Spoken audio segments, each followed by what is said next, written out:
great art constantly outperforms well-performing currency. Dan Sickles, how the devil are you? I am wonderful, sir. It's good to see your face. Happy New Year. Happy New Year. I know, we've not seen each other for a while. Listen, There's a lot to talk about. Really interested what you're up to. But before we get into that, firstly, give people your background and how the hell you got into this journey of what you're doing now. Yeah, I'm an independent filmmaker. I largely work in nonfiction. I've been making documentaries for over a decade now. And really fell into that work too. I mean, before that, I was actually doing a lot of acting in theater in New York City. But then, very organically, serendipitously stumbled into directing nonfiction, which, I think is really sort of like this pursuit of having your mind blown. And that's sort of a feeling that I found myself addicted to, and like, interacting with people outside of my sphere definitely puts me in that realm, and that's always been really exciting for me. So, I've been working in the film industry now for a little over a decade. Made my first film in 2014 called Mala Mala. I filmed that in Puerto Rico over about 3.5 years, and that documented the trans liberation movement happening on the island at the time. Really sort of like a coalescing of different communities, different trans communities on the island to pass legislation 3.5 years later. But that's really the first film that I sort of like learned how to make a film with while doing. That premiered at the Tribeca Film Festival in 2014, did quite well there, and then came out in theaters in 2015. And is actually still to this day it's the first documentary and probably the only feature-length documentary filmed in Puerto Rico that has a theatrical release in the States. So very, very proud of that opening and sort of what it's done. And I went from that to making my second film straight into that. That film is called Dina, and it really documents. It's a real life love story. It's a real life rom-com between two people on the spectrum in suburban Philadelphia. Really focuses on this woman named Dina and the love of her life, who is a Walmart door greeter named Scott. And we track really the beginnings of their relationship all the way through their wedding and their first few months together. How the hell did you find that story, as an aside? I grew up with Dina, actually. My dad was a special ed teacher. So I grew up sort of surrounded by a community of, atypical individuals. People on the spectrum, people with Down syndrome. Yeah, my wife treats kids with autism. She's a board certified behavioral analyst, specializes in autism. No, it's incredible work. And, I guess very, very early on realized that there is a great amount of wisdom actually within a lot of these communities as well. Unseen wisdom, which is the case in a lot of invisible and misunderstood communities, And that is really largely what my work focuses on. How I stumbled up here, though, is it's a bit of a turn. But to me, I mean, there are also so many similarities. Well, right? You're doing really human stories, and then you start covering NFT. So talk me through this whole. How the hell did you get into crypto? Why did you think you needed to make a film about it? Because I'm fascinated by this. It's a bit of a twisted story, I guess, but. I was working for a while. Dina premiered at Sundance. It won the Sundance Film Festival in 2017. Had a theatrical run, did quite well there, picked up a bunch of awards. And then after that, I sort of went into this space of writing and developing a lot of times for a lot of other people and a lot of other broadcasters. And to sort of see, how certain work and certain access is twisted to different means right now, I guess, to put it short, was disheartening. And, I think that after, a series of experiences, sort of watching work either be taken away from me and manipulated, or other artists that I love and manipulated, and exploited, and real people exploited as a result, I sort of stepped back. But I had always had this sort of fascination with crypto and what was happening there. just because the traditional finance world has always been so obtuse to me, and this looked like an alternative, even in 2017 when I first got interested in it, to what I was trying to understand, sort of on the traditional side of things. But that died down, you know, like during the 2018 bear market, and I just sort of like left, and I was doing my documentary thing and whatever. Flash forward a few years later, and yeah, I'm sort of like a little burnt out from like the indie documentary scene, and sort of like how these things come together in like the traditional sense. And I like look back into like the crypto sphere, and then I see these things called like NFTs. I mean, I remember reading an article about crypto kitties and like how they broke this thing called Ethereum, and I have no idea what anyone is talking about. And I mean, I still don't think anyone 100% knows what they're talking about here, right? But, you know, just like one thing led to the next, and I fell in love with the dialogue that was happening within this like very digitally native community and communities. And, you know, on so many different levels, I guess what was happening in the crypto sphere became very real for me, you know. On one level, in terms of like philosophically, theoretically questioning the nature of value and what that even means, how we value things. But then also like really being hit by how these communities that are online also manifest in the real, and how they really build these networks that care for each other. And I'm not somebody who, like, if you had asked me, you know, 5 years ago, like what your online community looks like, I think I would have scoffed. Like, I think I would have just been like, what is that? Like, I'm not an influencer, you know? But now, like, I look at my online community as something that I have so much appreciation and love for, something that I truly value. Why did that even happen? How did we suddenly go from a community being your physical proximity to, yeah, there's a bunch of people shouting at each other online, to, oh, these are my brothers and sisters and this is my community? This is such a good question. Yeah, this is such a good question.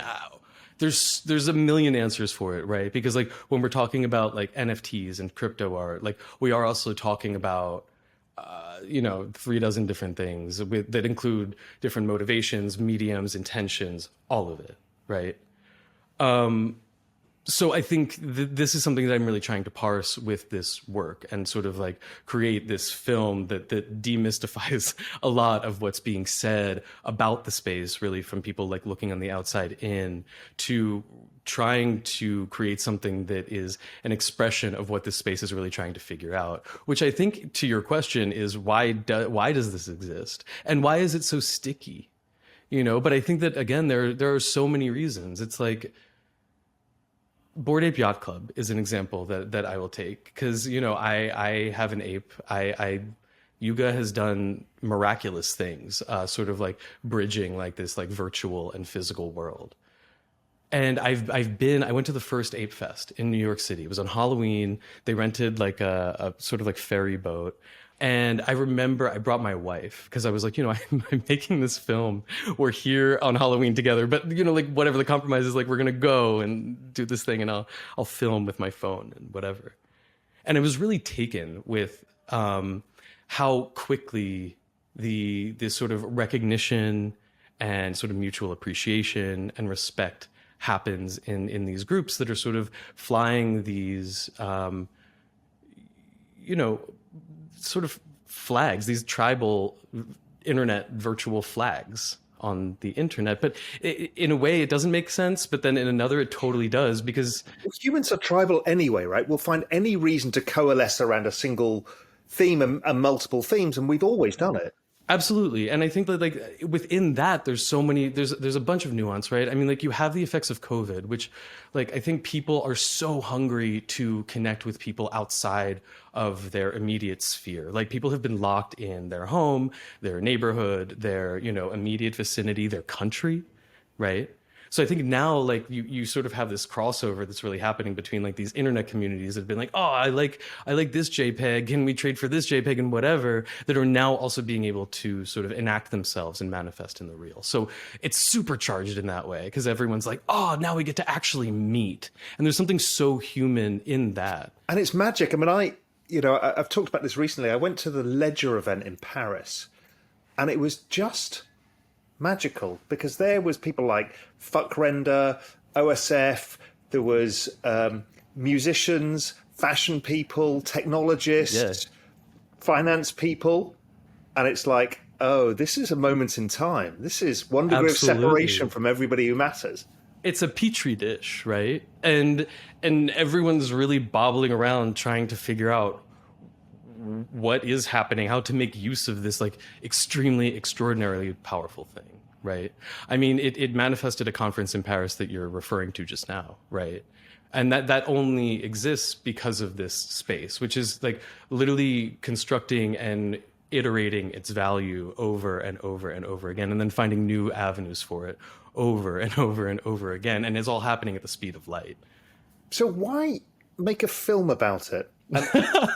And then once we get to that, is how the hell do you tell all these disparate stories into a cohesive narrative? But first, what made you think, you know what, Dan, I'm going to make a film about this, considering it's digital and not even physical in many of its manifestations, although you're saying it's becoming more physical. Talk me through that whole process. I mean, the short answer is... So what's the film called so far, just so people know? The film is called I'm New Here.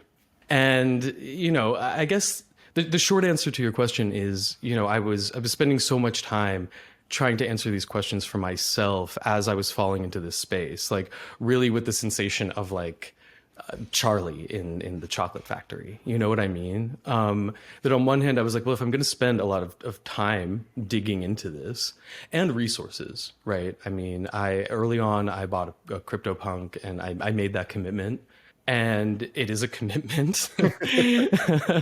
And, I figured that I should try and do what I'm decent at. And that's like, tell the story of what is going on here, because everyone is sort of talking about how it's inevitable, but no one really knows what it is, especially from the outside, right? I mean, I've been in so many pitch meetings with execs for this film, that like literally start the meeting like that. Hey, like, so we know that this is all like on an unstoppable train, but like we have no idea what this is. So like, so it's always a pitch that's hard to start because it's like, well, how would you like to talk? Like, we can speak about Bitcoin and what it does, or we can speak about like the arc of the film, or the emotional level of what this is all about, because it's actually an emotional thing. I love that you say that. Yes, because like there's reasons for these inventions, right? They don't just fall out of the sky. And like, Bitcoin and blockchain is the work of decades. Like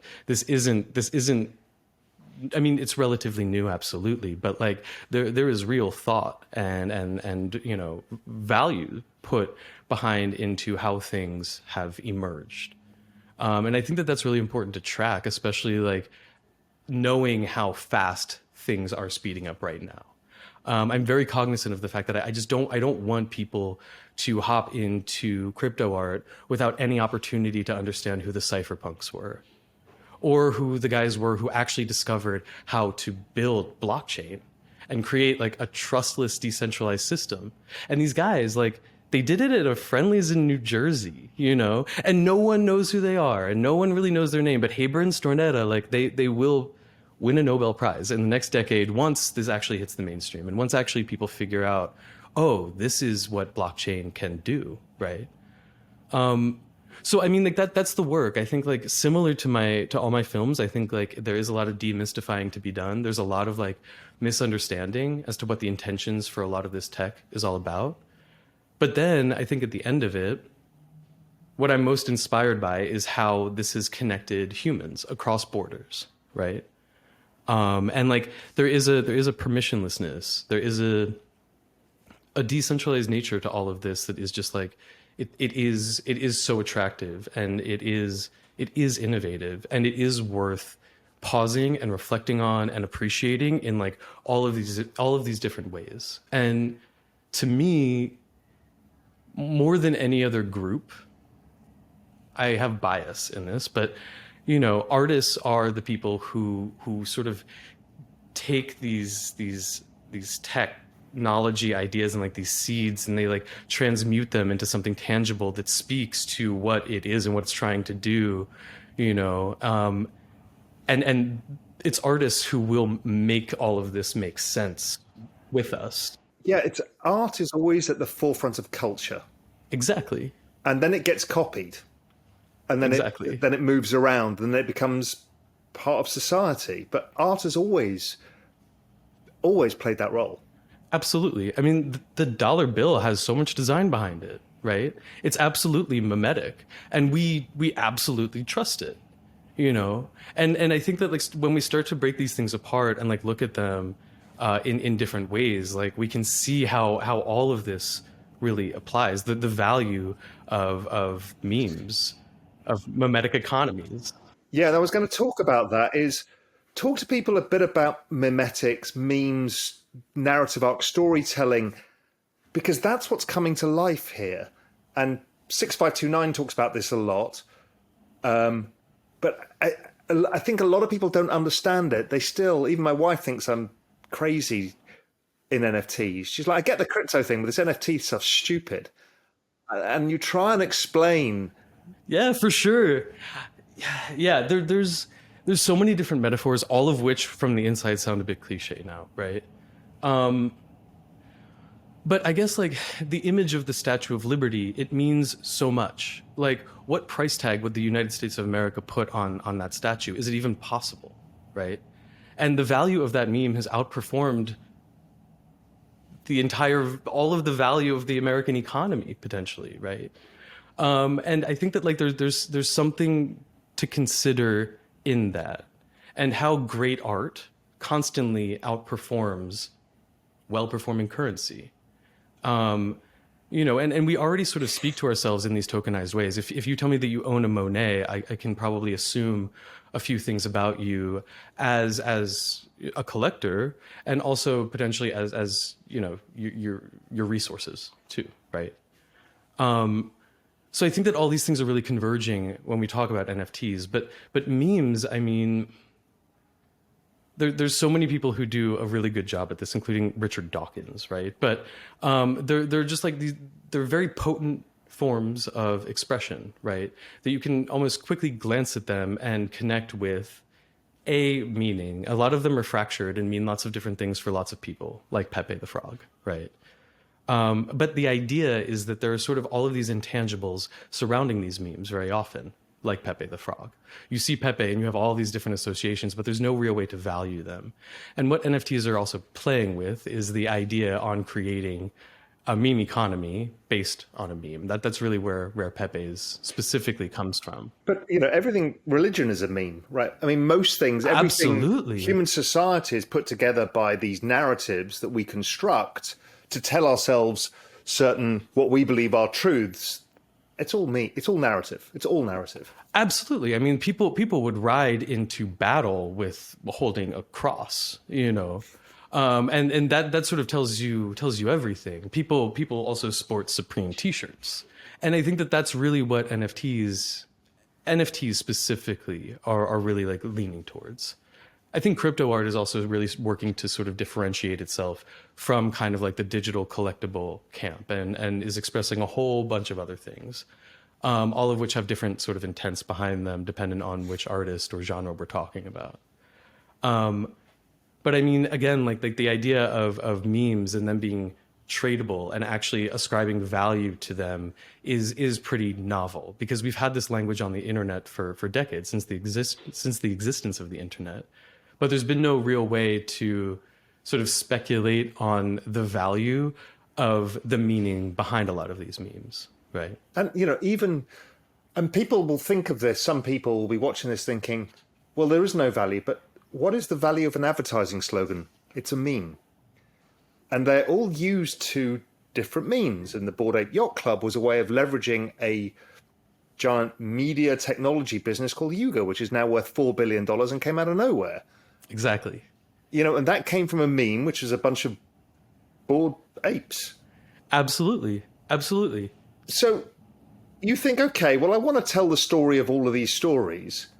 So you throw yourself in, like the brave director that you are, and you suddenly realize there's 50,000 fucking stories, and how the hell are you going to tell all the nuance of this space?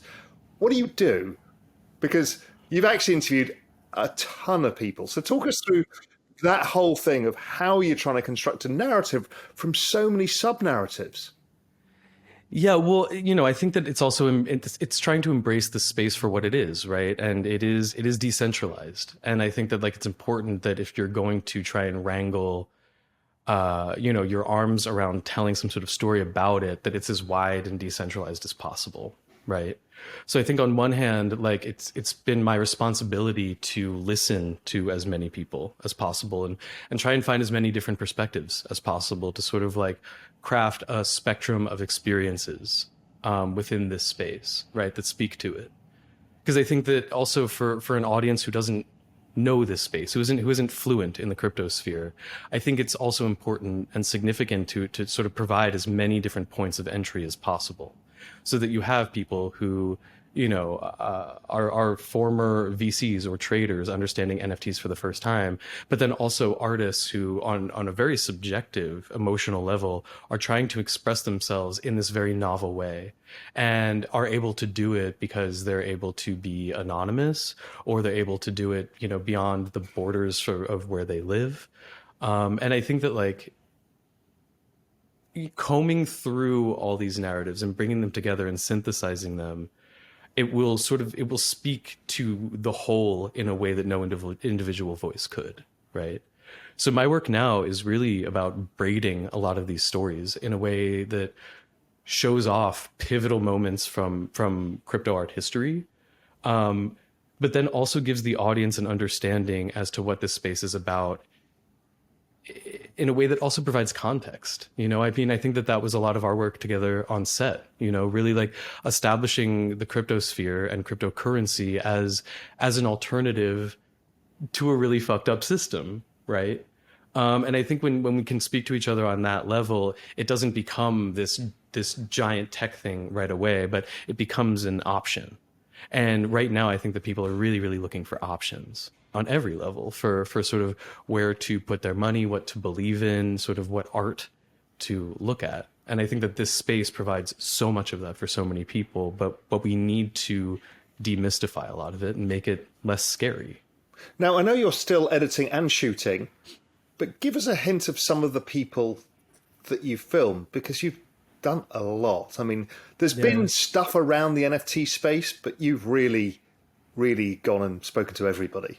Yeah, I mean, there's a few people, I guess, that I have to announce closer to the film for sure. But, somebody that I was very excited to film with recently was actually Yuga Labs. I was able to sit down with Gordon and Garga and, go through the history of their time in the space, which starting from before they became the Bored Ape guys is actually quite illuminating, because a lot of people enter this space with, similar to myself, with a very natural curiosity for what it is. Not necessarily all of these ulterior motives, but then also, I was able to actually film with, I mean, there's so many, like Pussy Riot I filmed with, a few months ago. And like, it was an incredible moment because she was it was about $6 million for Ukraine at that time.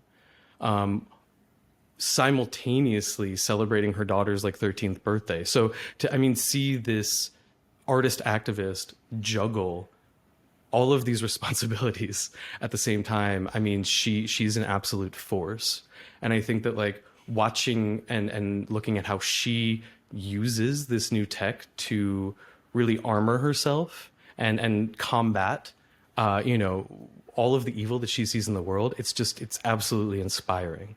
But then that's also met by like I spent 3 days with Beeple, like 3 weeks ago. And like, that's like, it's so funky. Like his world is it's so Beeple, right? Like he's an adjective and his focus is unreal. And, I think that's something that is overlooked because we almost say it just like so easily. It's like, oh yeah, he's making a piece of art every day. But it's like, oh no, he's actually there, like working every day, and he's doing it every day. And like that consistency, that focus, it's it's something that, again, you don't catch wind of a lot of in 2023. So to spend time with artists who are really in the zone, in the flow that way has just been incredible. Spending a week with Tyler Hobbs in his studio is another one. Like he's a genius, you know, and sort of like, I mean, I'm not a coder, but like watching how he interacts with code is, I imagine similarly to how a poet might sort of like edit and be writing a poem, you know, and to be able to sort of sit in rooms with the brilliant artists of what I believe will be, you know, now, but certainly the next few generations, it's been a priceless experience for me. And have you addressed other aspects of NFTs, or are you mainly focused on the art and community? Because there's obviously music it's going to come into the mix. It's just starting. It's still nascent. You know, there's people like RAC who's been pioneering that. There's a whole bunch of different uses. Absolutely. I mean, you know, Rare Skrilla is somebody that I absolutely love. He dropped his album on Bitcoin, like I think 2018, and he has all these incredible songs about blockchain from years ago. Connie Digital is another artist that I'm working with, who also has been minting on the blockchain for a few years. An incredible OG artist, who actually we've done a few collaborations with for the New Year drop. But you know, I'm also, you know, finding ways to use their music within the film itself. So like the film is actually really built of the art with the artists of the space. It's like, I don't know if you've seen the new Bowie film yet, but it's just brilliantly done because it's nothing but a collage of stuff that's all happening. Yes, it turns into a cohesive narrative. Absolutely. And I think that is sort of along the lines of where this film is headed. Obviously, like there is a spine, and like it is my responsibility to help make this make sense to a certain extent. But there's a lot of poetry here. And I think, like, you know, after doing 105 interviews with sort of different people in the space, different thinkers in the space, like there's some really interesting ways to bring voices together in ways that we wouldn't expect. There's a couple of other interesting films coming together as well. One is obviously Ben Mesrich. Yeah. You know, I think I introduced you to Ben, didn't I? Yes, you did. You did. And his project is fun. Yeah, it's super interesting. Although he seems to have just paused it to write the Elon Musk book, because he can knock out a book and win a few Academy Awards and get a Netflix deal signed in like 10 minutes. Kudos. I like sit in my stew and I'm like working and it's. He's incredible. Respect. The other one I got involved with, which is premiering at South by Southwest, is by a filmmaker called Andy Timmer, who was just up for a. I know Andy well. Yeah, so Andy's made a film. It's not really about NFTs, but it's kind of the prequel. Some of the stuff that you and I talked about. It's like, why are we here? This moment in time.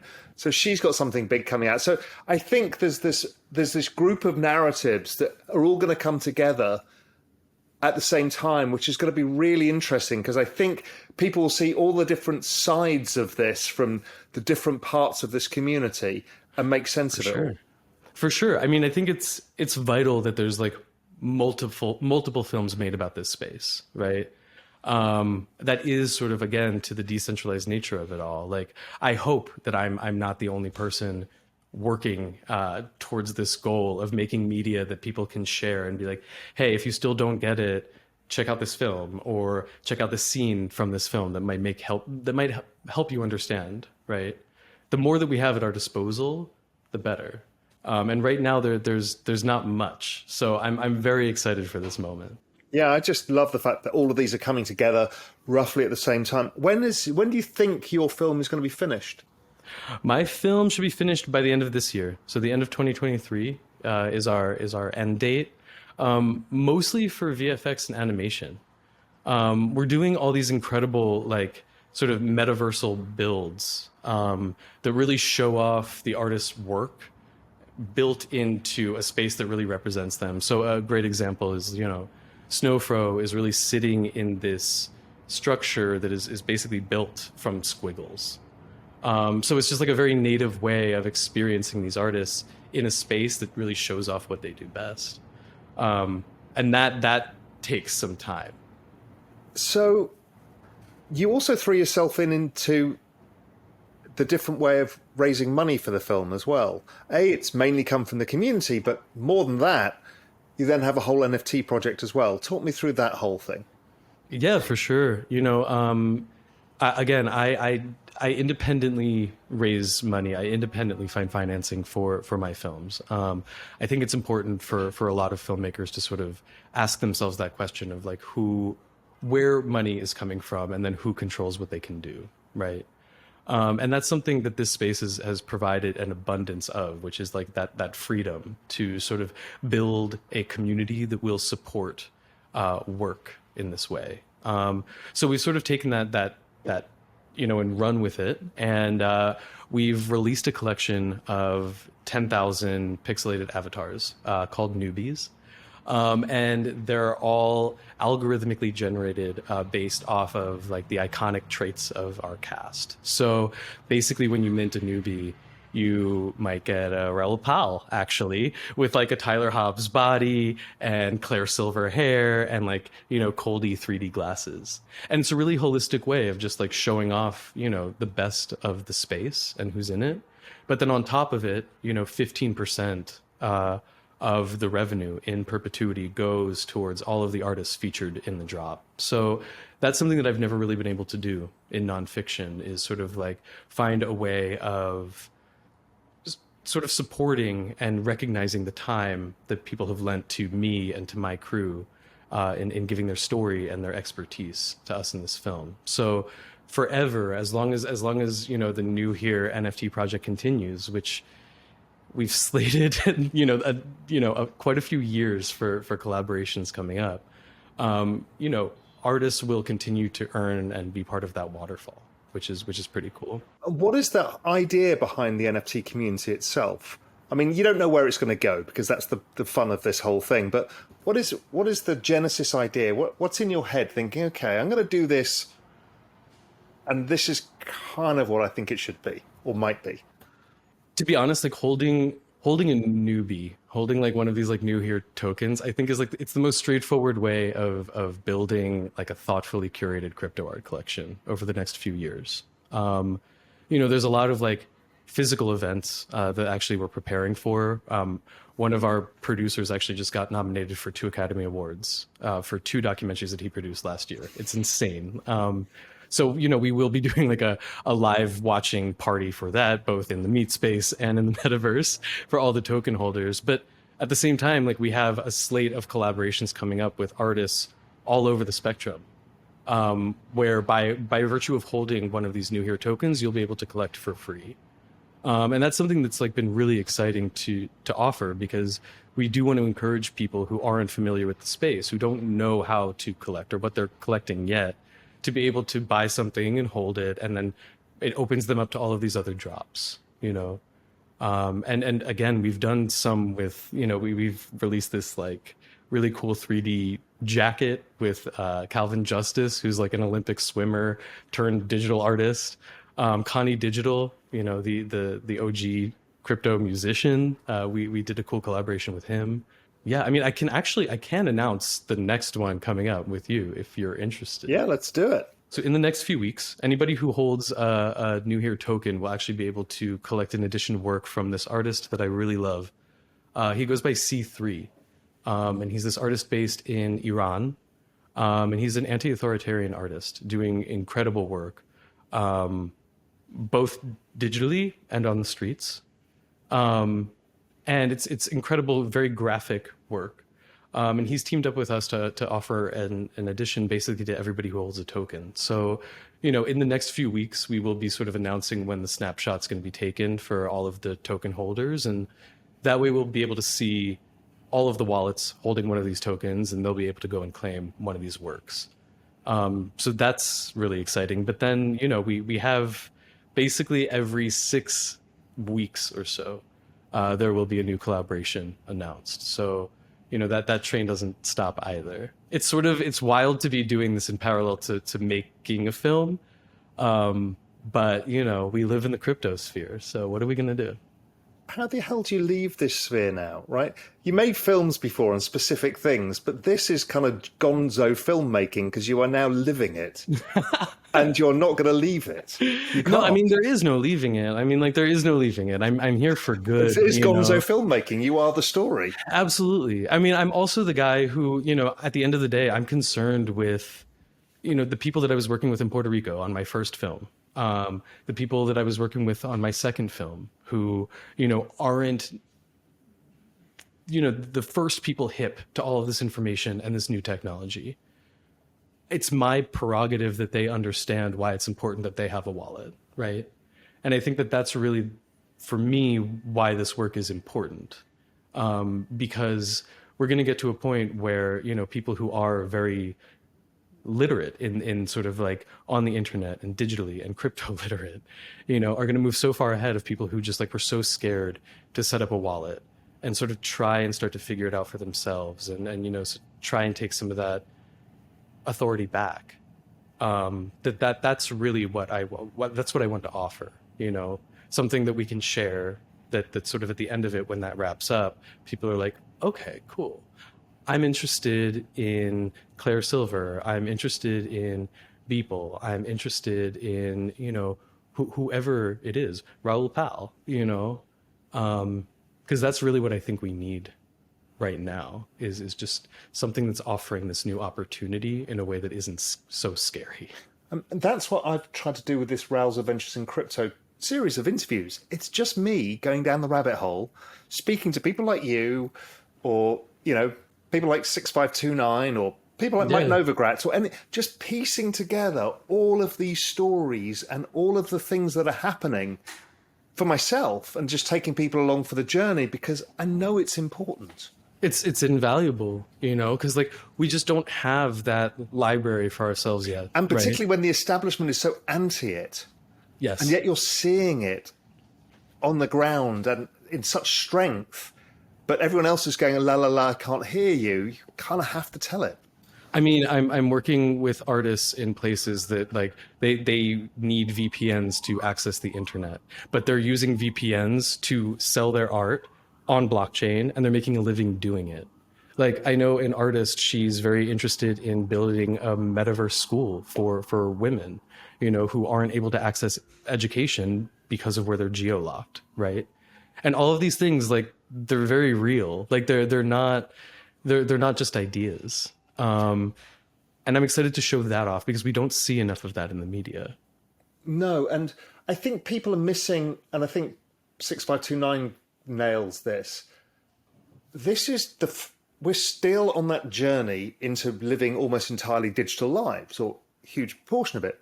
Now we do already, like, I'm on a Zoom call with you right now and all of this stuff, but it's going to get more immersive and more 3D and more real, and you can go to school in the metaverse and you can do all sorts of stuff, and you'll have AI will be part of your helper, but you need to have both identity and assets that are verifiable in that world. And that's what NFTs are. Exactly. Just because it started with art, it's not just about art. That's just one of the stories being told about how you create persistent value in a digital world. Because everything else in a digital world goes to zero in value because you can make endless amounts of it. Exactly right. Exactly right. And I mean, if we think of the amount of people who are unbanked and undocumented, then that's also something very real that this technology can potentially offer. I will couple that though with like, it's going to be artists and creatives, I truly believe, who are going to get us there. It is the Pussy Riots. It is the C3s, who are like literally doing that on the ground right now, building their networks like on a very individual, peer-to-peer basis, explaining how they can use this tech to empower themselves and sort of work to get out of situations that they find themselves in, that they've had otherwise no control over. And also that, the other big component part is not only that, but also just the ordinary middlemen in the middle of all of this, the Googles and the Facebooks and the everybody who blocks the artist's ability or anybody's ability to distribute their own services, art, anything, and saying, well, you have to come through us first and pay a tax. Yes, okay, I get it. It's a digital world. You have a tax, but maybe the tax is egregious. and maybe Yeah. there's ways that people need to be able to can get around it. I'm very excited for us to like look back and sort of see how archaic those mindsets seem in the future. And I think that like sort of like again these new alternatives are being built in real time in the crypto sphere. What are you most excited about in this whole journey? You've seen a lot, right? You've super privileged position to have seen and spoken to pretty much everybody. Dreading this question. But there must be something that you've just done. You know, I do it occasionally in a video. I'm just like, oh my God, I just didn't think this was happening. And this is incredible. Not just a great artist, you know, yeah, there's great artists all the time. But I mean, this whole thing is mind blowing generally. I got mind blown when I spoke to Ben Mesrich about how he was going to think about disrupting the whole book industry and the film industry, and you don't need the middlemen, and how the distribution works and all of this sort of stuff. And you're working on that. What is the big one for you? You've gone, the one you tell your friends over a glass of wine. It's really, I guess it's pretty emotional in that like, again, I was recently filming with an artist who has left the space, who has sort of absolutely denied, you know, the speculative nature of NFTs and like this whole market and whatever, and was there very early on. And for a lot of reasons has become very disconnected from it. Somebody who we could have like learned so much from. But because they left, we haven't really been able to. And I was very tenacious. Finally, after a year and a half, he gave me a few days last week, and it was awesome. Brilliant person, all of that. But at the end of us filming together, I was able to show him an edit of basically his story, of like the story of his works, and sort of people talking about what he did and his contributions to the space. And it's something atypical that I did. I would have never really done this because it could have totally backfired, you know, and like him be like, okay, I'm totally out of this. Like, this is a disaster. But he watched it, and like the result was, it was really beautiful. He was able to connect with, he felt validated, which is basically what he expressed. And like sort of responded in this way that was like, you know, I think that, you know, I might be ready to sort of be more in dialogue with what's going on here. And, you know, it's something that my entire team and all of us and him and his availability really made happen. You know, I'm not taking credit for this, but it's something that like on a whole scale, I'm really excited for, because artists are just like, they work so hard and they're so unaware of how valued they are and how appreciated they are on a human level, right? And how many people think about them. And I'm really excited to really like put this network on display visually so that people can really see, you know, what people mean to each other, you know. A few years ago, we lost somebody a lot of money. He was like sort of like one of the early masters of the space. This brilliant like French satirist artist. And yeah, we lost him to cancer. I guess it's about a year and a half ago now. And it's been an incredible privilege to like travel all over the world and be in these studios with artists who live in all of these locations, and then find that there's like, you know, about 24 people who bring up a lot of money and their relationship with a lot of money and what he meant to them, and like, you know, the things that like they learned from him and all of this. And then always I would ask, after they would tell me about him, I'm like, okay, did you meet him like face to face in the flesh? And I think out of like, again, 24 people, probably 2 had met him, you know, face to face. But like the emotions that would come up in people talking about their relationship with this man and this artist, it's undeniable, the value of what's being created here, because it's just so absolutely human. So it can be digital, it can be virtual, it can be all of these things, but that also doesn't deny its absolute humanness. So that's the thing that I'm most excited for. Really, like artists to be able to watch this thing and be like, whoa, like this is why he asked me this question. This is like, I'm connected. Oh, okay, cool. Like that makes sense like that. But also that like people value me and people see my contribution and like what I was hustling for most of the time alone at my computer in my studio. And how it fits into a larger narrative and you're part of a big movement is special. Absolutely. And it's so hard to perceive when you're in it, when you're in the trenches, you know. So, how do people find more about this? How do they get involved with what you're up to? Because it's, in itself is becoming a bit of a movement. And I think people need to get involved and see what's going on. And Yeah, for sure. Newhere.xyz has like all of the information about the film, about how to mint a newbie. There's also links to the secondary market on OpenSea if you're sort of interested in picking one up that you already know what it looks like. But yeah, the mint is ongoing. We have a live Discord too that has links at newhere.xyz. Our Twitter account is also very active. I have an entire team of people who's really around on standby to be welcoming people, not only into our community, but also into like the larger ecosystem of the cryptosphere. So it's like, apart from how you mint a newbie, if you have a question about how to set up a cold wallet, our Discord is really a safe place to come in and ask those questions. So definitely go there. and how do you get these newbies? It's a final question. How do you get these newbies into newbies' hands and not just a bunch of people like me and you who are already deep down this rabbit hole? That's a great question. We are sort of ramping up these meetups over the course of the next year, but we are also reserving 3,000 newbies for around the time of the film premiere, so that like people who are actually at the theater, and I think together as a community, we're really going to decide how best to distribute these newbies. But I do think that there's going to be some really interesting, novel, exciting ways for people to come to the theater, a theater, and be able to actually join the community in that way. So again, I mean, we have a calendar of collaborations, both with artists in the space, artists coming into the space, and artists slightly outside the space for the next year and a half at least. So that network effect will keep growing, I imagine. Also, I can't help but think that by the time this comes out at cinemas, you'll be able to use AR on your phone. Absolutely. So, there'll be a nice QR code, click on it, and then you can actually see the piece of art and you can have it next to you and you can look at this and you can look at that.